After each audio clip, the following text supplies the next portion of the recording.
Hello दोस्तों, स्वागत है आपका आपके अपने यूट्यूब चैनल bureaucrats.in में। आज 1 दिसंबर की न्यूज़ हम लोग करंट बाइट्स में डिस्कस करने जा रहे हैं। इसके पहले देख लेते हैं कि 1 दिसंबर को विश्व एड्स दिवस के रूप में मनाया जा रहा है। यह प्रक्रिया 1988 से जारी है।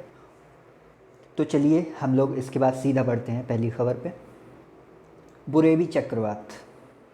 बुरेवी चक्रवात जो है वो बंगाल की खाड़ी के दक्षिण पूर्व में ऐसी संभावना जताई जा रही है आईएमडी के द्वारा कि यह दक्षिण पूर्व में बंगाल की खाड़ी में उठ सकता है और यह सबसे पहले श्रीलंका के तट को प्रभावित करेगा, उसके बाद कोमोरिन क्षेत्र में प्रवेश करेगा।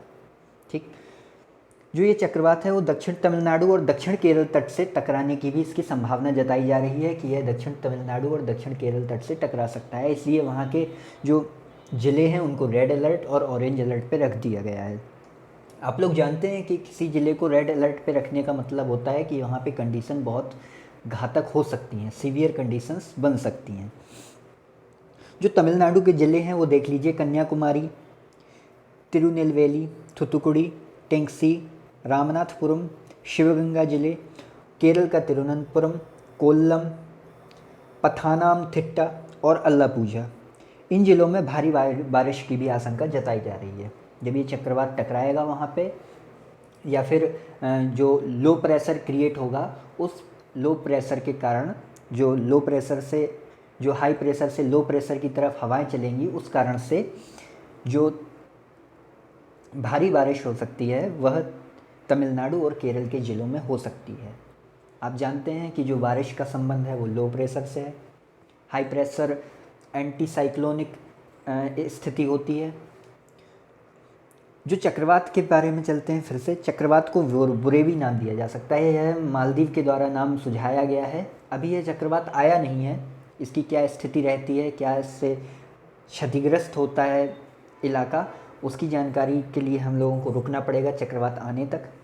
फ़िलहाल चक्रवात को नाम दिया जा रहा है बुरेवी और इसका जो सूचना दी गई है वो भारत के जो इंडियन मेट्रोलॉजिकल डिपार्टमेंट या आईएमडी है, जो पुणे में अवस्थित है, 1875 में स्थापित हुआ था ये आईएमडी, इसने यह सूचना दी है। तो चलिए बढ़ते हैं आगे। आंध्र प्रदेश के उपड़ा तट पर सोने के गहने। सोने के गहने कुल मिला के सोने के कुछ पत्थर मिले हैं, पत्थर नहीं, एक तरह से जो गहने होते हैं उनमें कुछ सोना लगा रहता है, वह गोल्ड बड्स का नाम दिया जा रहा है इसको, गोल्ड बड्स मिले हैं।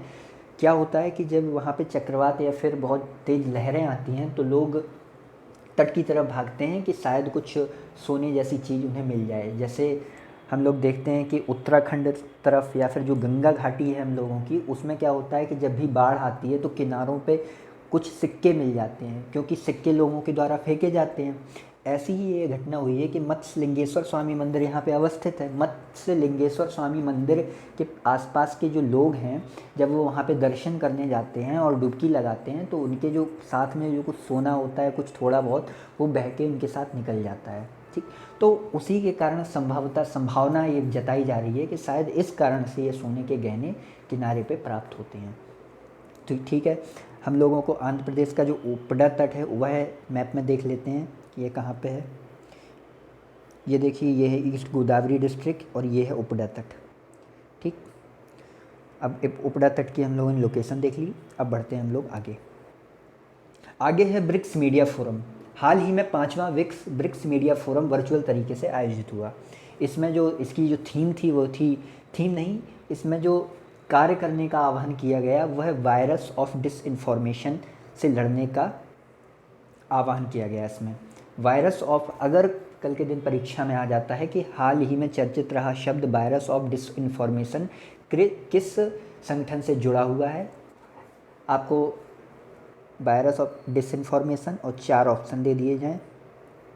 पहला ऑप्शन दे दिया जाए आपको एससीओ, दूसरा आपको दे दिया जाए यूएन, तीसरा आपको दे दिया जाए एडीबी और चौथा आपको दे दिया जाए ब्रिक्स या ब्रिक्स मीडिया फोरम। तो आपका आंसर होगा ब्रिक्स या ब्रिक्स मीडिया फोरम। तो चलिए चलते हैं हम लोग आगे। सांझी बौद्ध विरासत पर वर्चुअल प्रदर्शनी।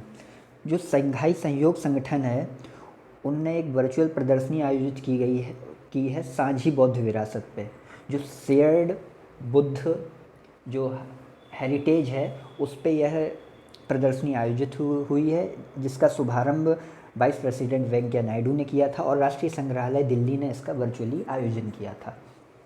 तो क्वेश्चन बन सकता है कि हाल ही में सांझी बौद्ध विरासत पर वर्चुअल प्रदर्शनी किस संगठन के द्वारा आयोजित की गई। आपके पास 4 ऑप्शन होंगे, वर्ल्ड बैंक, एक ऑप्शन होगा आपके पास IMF, एक ऑप्शन आपके पास होगा SCO और चौथा आपके पास होगा ब्रिक्स। तो आपका आंसर होगा SCO। ठीक। और किस ने ये प्रदर्शनी आयोजन किया था, तो राष्ट्रीय संग्रहालय दिल्ली। तो चलिए, आज हमारे पास इतनी ही न्यूज़ें हैं, हम लोगों को ऐसे ही सपोर्ट करते रहिए। अब कल हम लोग कुछ नई खबरों के साथ मिलेंगे, तब तक के लिए धन्यवाद।